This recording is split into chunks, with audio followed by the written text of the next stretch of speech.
এখন সে জেনে গেছে স্বার্থপর মানুষদের কিভাবে সামলাতে হয়। তিনি জানেন কিভাবে শিশুদের সামলাতে হয়। তিনি অত্যন্ত বুদ্ধিমত্তার সাথে মামলাটি সামলেছিলেন।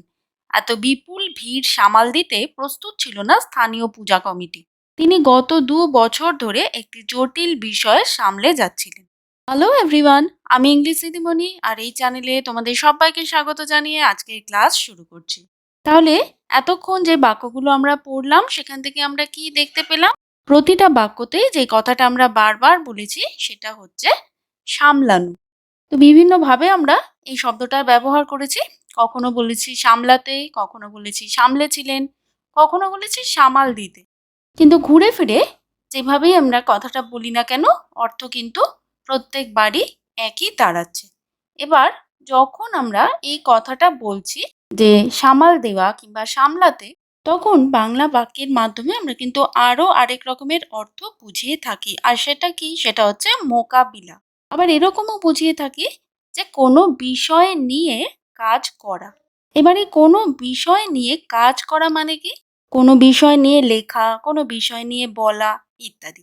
এবার বাংলা বাক্যে যখন এই ধরনের কোনো শব্দ থাকবে, তখন সেই বাংলা বাক্যগুলোকে আমরা যদি ইংরাজিতে তৈরি করতে চাই, তার জন্য আজকে আমরা একটা ইংলিশ ফ্রেজ ব্যবহার করছি। আর সেই ইংলিশ ফ্রেজটা কি? সেই ইংলিশ ফ্রেজটা হচ্ছে ডিল উইথ। Deal with. এবার যখন আমরা বলছি ডিল উইথ, তো এটা কিন্তু প্রেজেন্ট টেন্সে আছে। এবার এটার পাস্ট ফর্ম কি? ডেল্ট উইথ। আর যদি আমরা এটা পাস্ট পার্টিসিপল ফর্মেও বলি, তখনও কিন্তু এটা ডেল্ট উইথই থাকবে। আজকের ক্লাস শুরু করার আগে অবশ্যই বলতে চাই যে আজকের এই ভিডিওটা কিন্তু একটা রিকোয়েস্টেড ভিডিও। আর রিকোয়েস্ট করেছেন রোজিনা খাতুন। রোজিনা খাতুন। এবার আজকের এই ইংলিশ ফ্রেজটাকে আমরা বাংলা বাক্যে বসিয়ে দেখে নেব যে কিভাবে ইংরেজিতে আমরা সেন্টেন্সগুলো তৈরি করে নিতে পারি। তবে তার আগে এই চ্যানেলে যদি কেউ নতুন হয়ে থাকো যে এখনো চ্যানেলটাকে সাবস্ক্রাইব করোনি, সে কিন্তু অবশ্যই চ্যানেলটাকে সাবস্ক্রাইব করে নিও। আর তার সাথে পাশে থাকা বেল বাটনটা প্রেস করতেও ভুলো না। আমাদের আজকের ক্লাসের প্রথম সেন্টেন্স হচ্ছে, এখন সে জেনে গেছে স্বার্থপর মানুষদের কিভাবে সামলাতে হয়। ইংলিশে কিভাবে বলতে পারি সেন্টেন্সটা? Now he has come to know how to deal with selfish people. Now he has come to know how to deal with selfish people. Next sentence, তিনি জানেন কিভাবে শিশুদের সামলাতে হয়। তিনি জানেন কিভাবে শিশুদের সামলাতে হয়। ইংলিশে বললে কিভাবে বলছি? She knows how to deal with children.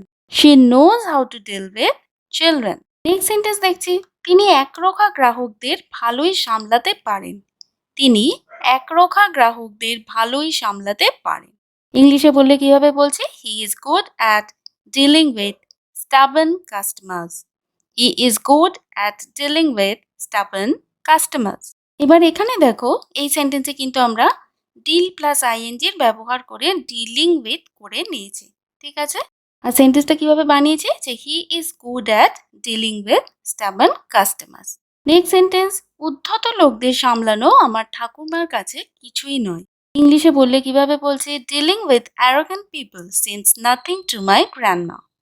Dealing with arrogant people seems nothing to my grandma. তাহলে এখানে দেখো, ডিল উইথকে আমরা সেন্টেন্সের একদম শুরুতে রেখেছি। আর এখানেও যেহেতু আমরা এইভাবে সেন্টেন্সটা শুরু করেছি যে ডিলিং উইথ, ঠিক আছে, তো তার জন্য ডিলের সাথে কিন্তু আমরা আইএনজি যোগ করে ডিলিং উইথ করে সেন্টেন্স শুরু করেছি। নেক্সট সেন্টেন্স, তিনি অত্যন্ত বুদ্ধিমত্তার সাথে মামলাটি সামলেছিলেন।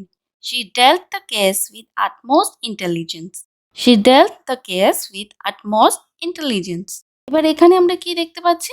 যেহেতু সেন্টেন্সটা পাস্ট টেন্সে আছে, তো তার জন্য আমরা ডিলের পাস্ট ফর্ম ডেল্টকে এখানে ব্যবহার করেছি।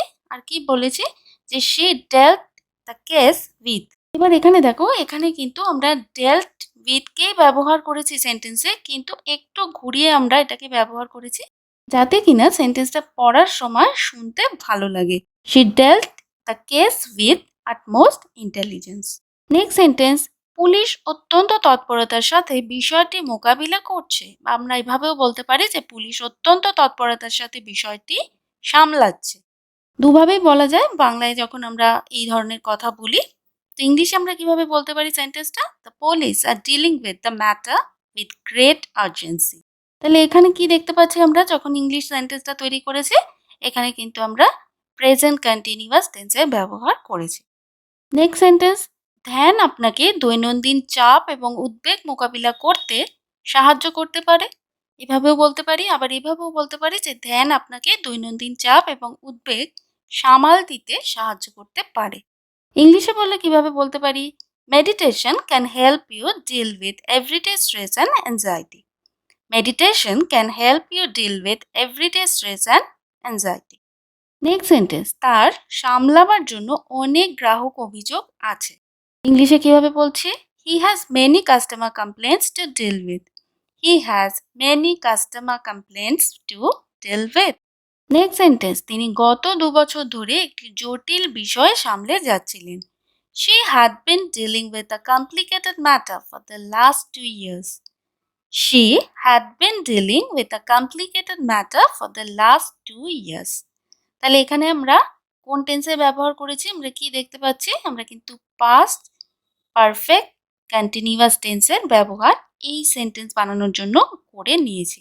তাহলে আজকে কিন্তু আমরা মোটামুটি কিছুটা আইডিয়া পেলাম যে ডিল উইথ এই ফ্রেজকে কিভাবে বাক্যে বসিয়ে বিভিন্ন ধরনের বাক্য আমরা তৈরি করে নিতে পারি, এবং তার সাথে মানে বিভিন্ন টেন্সে আমরা কিভাবে সেন্টেন্সগুলোকে তৈরি করে নিতে পারি সেটারও কিন্তু একটা আইডিয়া আমরা পেলাম। চলে এসেছি আমরা আমাদের আজকের ক্লাসের একদম লাস্ট সেন্টেন্সে। আর সেন্টেন্সটা হচ্ছে, জেকে রাউলিং এর লেখাগুলো জাদুর বিষয় নিয়ে লেখা।